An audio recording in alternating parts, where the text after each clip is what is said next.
my YouTube channel 1 Minute Islam۔ نبی اکرم صلی اللہ علیہ وسلم نے فرمایا، سب سے بہتر دن جس میں سورج نکلا جمعہ کا دن ہے۔ اسی دن آدم کو پیدا کیا گیا، اسی دن انہیں جنت میں داخل کیا گیا، اسی دن انہیں جنت سے نکالا گیا، اور قیامت بھی اسی دن قائم ہوگی۔ امام ترمذی کہتے ہیں، ابو ہریرہ رضی اللہ عنہ کی حدیث حسن صحیح ہے۔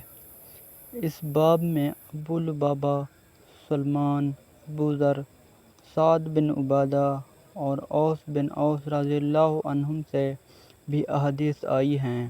ایک اور جگہ ہمارے پیارے نبی صلی اللہ علیہ وسلم نے ارشاد فرمایا، نبی اکرم صلی اللہ علیہ وآلہ وسلم نے فرمایا، جمعہ کے روز اس گھڑی کو جس میں دعا کی قبولیت کی امید کی جاتی ہے، عصر سے لے کر سورج ڈوبنے تک کے درمیان تلاش کرو۔ ماشاءاللہ، سبحان اللہ۔